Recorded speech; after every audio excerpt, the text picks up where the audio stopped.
É muito maravilhoso chegar ali. Talvez vocês, ao chegarem para esses lugares, poderão ver, afinal de contas, aonde nós saímos e qual essência tem a nossa cultura.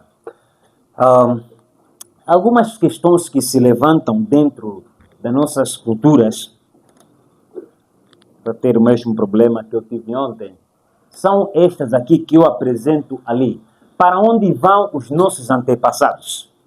Os nossos antepassados, aqueles que morreram, para onde foram, não é? São algumas questões. Qual é a maior força do conflito entre o bem e o mal? Sendo que eu há pouco tempo disse que dentro das nossas culturas tradicionais africanas, nós compreendemos que estamos inseridos dentro de um conflito entre o bem e o mal. E a questão é, em meio a tudo isto, qual é a maior força entre este conflito do bem e o mal?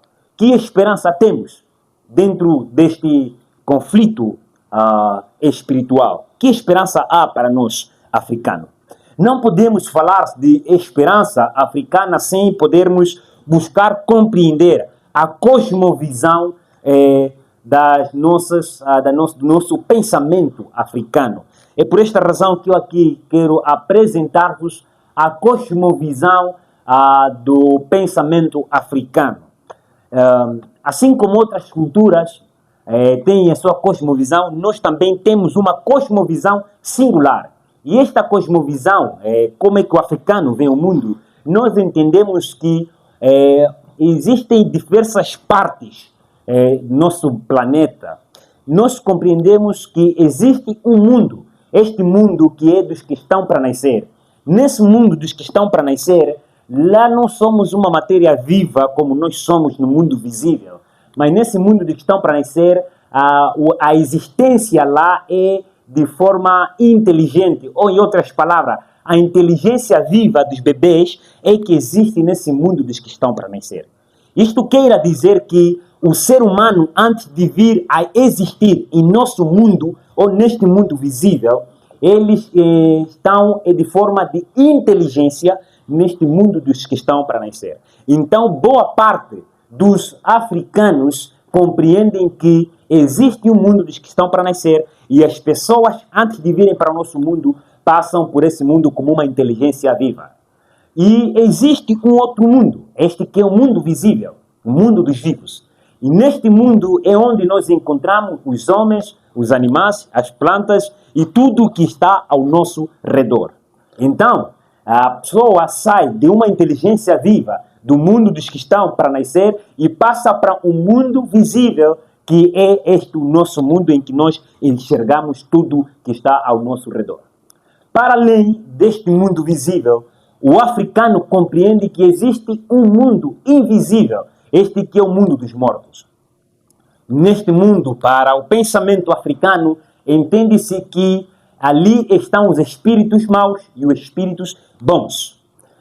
Ao decorrer da nossa apresentação, estarei a destacar melhor em relação a esses espíritos maus e espíritos bons.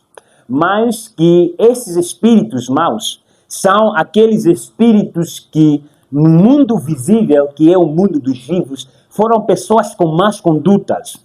E esses já tiveram um estilo de vida errado, não é? E quando passam para o mundo dos mortos, eles acabam tornando-se em espíritos maus. Em outras línguas, diz-se que são denominados espíritos com intenções maléficas. E também existem os espíritos bons. Esses espíritos bons que são aquelas pessoas, ou o espírito daquelas pessoas que no mundo dos vivos tiveram um bom estilo de vida, tiveram uma boa conduta dentro da sociedade. E são estes espíritos bons que, a posterior, tornam-se em ancestrais e, depois de ancestrais, acabam tornando-se em antepassados. O sonho e o desejo de todo africano é tornar-se em um espírito bom no mundo do mundo invisível e, a posterior, tornar-se em um ancestral e, assim, consequentemente, um antepassado. E também o africano compreende que existe um mundo, esse mundo que é de Nzambi Apungu. Esse Nzambi Apungu, eles compreendem de que não é semelhante ao Deus dos cristãos, mas que esse Nzambi é uma substância que não conseguimos apalpar, é uma força sobrenatural que não conseguimos chegar até ele. Esse Nzambe, ele criou todas as coisas porque é uma força poderosa que está muito além daquilo que é a raça humana. Então, os seres humanos não conseguem entrar em comunicação com esse Nzambe Apungu, que essa força divina, não conseguem. Para isso, eles precisam entrar em comunicação com os espíritos, assim com os ancestrais, para que consigam se comunicar com o Nzambe Apungu. Mas que esta comunicação nunca é direta dos seres humanos para Nzambe Apungu. Então, é assim que os africanos enxergam o mundo. Eles entendem todas estas dimensões dentro daquilo que é a sua cosmovisão. Agora, isso nos leva a falarmos um pouquinho sobre a morte. Não poderemos falar da esperança pan-africana sem falarmos sobre este quesito que tem a ver com a morte. Como é que as religiões tradicionais africanas veem essa questão da morte? Um aspecto só importante a salientar, que eu já disse ontem, eu gosto muito de especificar isto nas apresentações, que quando falamos de religião tradicional africana, estamos a falar do nosso corpo de adoração antes do período colonial. O que acontece é que antes do período colonial, ou os tempos pré-colônio, já havia a adoração em nosso planeta. O conceito de Deus dentro do da nossa cultura e dentro do nosso continente já foi presente. Já havia adoração, já havia louvor, já havia o reconhecimento de um Deus, já havia a questão de sacrifícios. O mesmo que acontecia com o povo judeu, também acontecia em nosso continente e com os nossos povos antes colônia. No entanto, sempre que estamos falando de religião tradicional, estamos falando de uma religião em que a prática religiosa como a adoração, oração, sacrifícios são presentes sem a aculturação resultado dos nossos colonizadores. Então, dentro das nossas religiões tradicionais bantus em África, eles compreendem que a morte é apenas uma transição da sociedade visível para a invisível. Como eu disse que os africanos, como eles enxergam que nós estamos no mundo visível, mas existe um mundo. Este mundo invisível, que é poderia dizer de forma mais simples, do mundo dos mortos-vivos. Aqueles que morreram, mas que continuam vivendo. É por essa razão que quando você vai para o norte do nosso país, de forma específica, para os bacongos, nos óbitos, eles não choram, mas eles celebram. Celebram porque eles compreendem que eles estão apenas saindo de um mundo para o outro mundo. Esta questão de chorar em cerimônias fúnebres é algo ocidental e não africano. Porque o africano sempre compreendeu que quando a pessoa morre apenas está saindo deste mundo para o outro mundo. E assim que nas épocas passadas, por exemplo, os falantes de Kimbundo e Umbundo, estou a falar também de nós Ovimbundos, não é? E como maior parte dos africanos, eles compreendiam que a morte também era uma forma de resistir à opressão colonial. O que acontece é que no período colonial, quando os nossos antepassados eram oprimidos, eles, para poder libertar-se desta opressão diante do colônio, então eles compreendiam que eu precisava transitar deste mundo para outro mundo. É por essa razão que o suicídio no período colonial era muito elevado, porque o africano sempre compreendeu dessa maneira. E veja que alguns como é que eu poderia dizer, não jornal, não é, mas alguns testamentos, poderia atribuir isso, antigos, nos mostram que neste comércio, para os historiadores, dizem o comércio triangular, não é? Dessa